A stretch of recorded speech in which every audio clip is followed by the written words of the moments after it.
Bismillahirrahmanirrahim. Assalamualaikum warahmatullahi wabarakatuh. Innal hamdalillah wassalatu wassalamu ala rasulillah amma ba'du. Puji dan syukur marilah kita panjatkan kehadirat Allah Subhanahu wa taala yang telah memberikan nikmat sehat dan yang paling besar adalah nikmat iman dan Islam. Shalawat serta salam semoga senantiasa tercurah kepada junjungan kita Nabi besar Muhammad SAW, kepada keluarganya, beserta sahabatnya, dan kita sebagai umatnya. Semoga bisa mendapatkan syafaat beliau di hari akhir nanti. Amin, amin, ya rabbal alamin.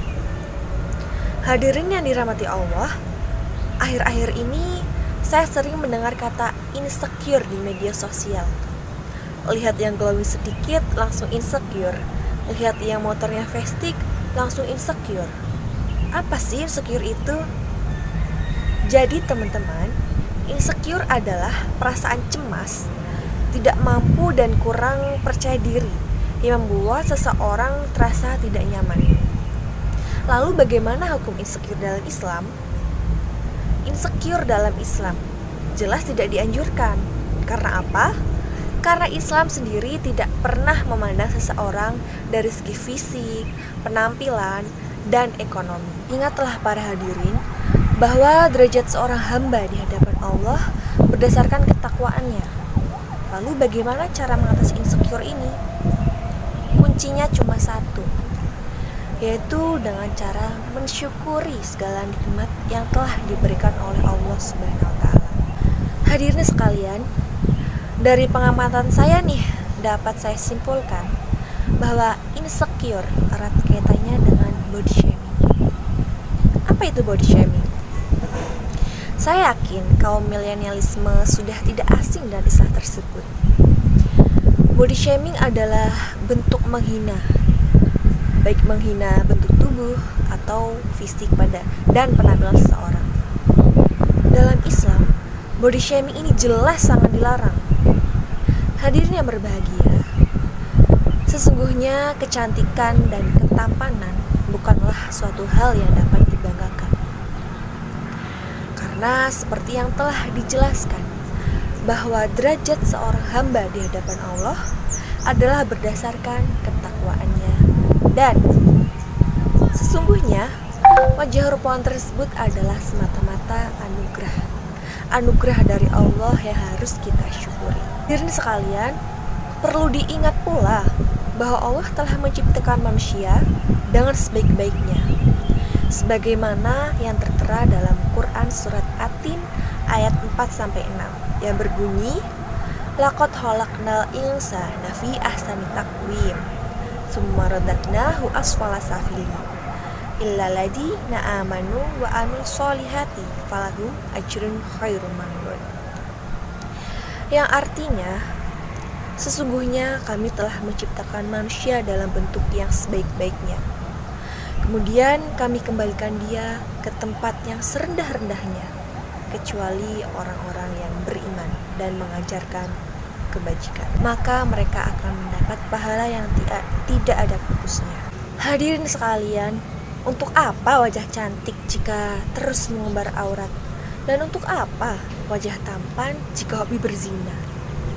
Karena sesungguhnya wajah rupawan tersebut akan hancur bersama tanah.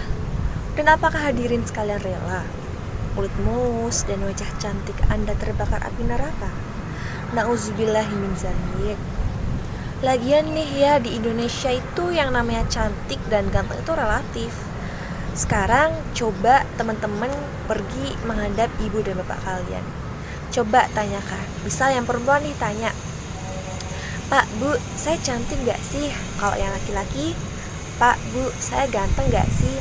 Saya yakin 99,9% orang tua kalian pasti menjawab, jelas cantik lah anak siapa dulu, jelas ganteng lah anak siapa dulu, anak bapak ibu gitu loh.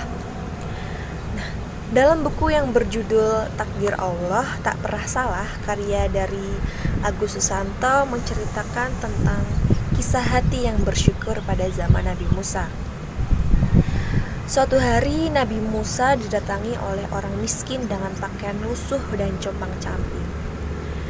Si miskin itu berkata kepada Nabi Musa, "Wahai Nabi Allah, doakanlah untukku agar Allah menjadikan aku orang yang kaya raya." Nabi Musa pun tersenyum mendengar permintaan itu. Beliau berkata, "Saudaraku, perbanyaklah bersyukur kepada Allah Subhanahu wa taala." Si miskin tentu saja terkejut dan dengan kesal ia berkata, "Bagaimana aku bisa bersyukur sedangkan kondisiku seperti ini?" Akhirnya si miskin meninggalkan Nabi Musa dengan penuh rasa kecewa. Di kesempatan lain, ada orang kaya yang juga menghadap Nabi Musa. Dia berkata, "Wahai Nabi Allah, tolong sampaikan kepada Allah agar aku dijadikan orang miskin sehingga aku tidak terganggu dengan hartaku." Nabi Musa pun kembali tersenyum dan berkata, "Wahai saudaraku, mulailah saat ini berhentilah bersyukur kepada Allah." Mendengar jawaban Nabi, orang kaya itu berkata, "Wahai Nabi Allah, bagaimana mungkin aku tidak bersyukur kepada Allah dengan semua karunia-Nya yang dilimpahkan kepadaku? Allah telah memberikan aku mata yang dengannya aku dapat melihat, memberikanku telinga yang dengannya aku dapat mendengar. Allah juga telah menganugerahkan aku tangan yang dengannya aku dapat bekerja, dan telah memberikan aku kaki yang dengannya aku dapat berjalan." Singkat cerita, setelah kejadian tersebut terjadi perubahan mencolok kepada keduanya. Si miskin yang tidak mau bersyukur semakin miskin, dan si kaya menjadi semakin kaya, dan hidup bahagia karena selalu bersyukur kepada Allah. Dihadirin, kesimpulannya, semua orang akan menjadi cantik dan tampan apabila di mata orang yang tepat. Oleh karena itu, mari stop insecure dan perbanyak bersyukur. Seperti lagunya salah satu band Indonesia, yaitu The Massive, yang berjudul Jangan Menyerah. Tak ada manusia yang terlahir sempurna. Jangan kau sesali segala yang pernah terjadi. Syukuri apa yang ada. Hidup adalah anugerah.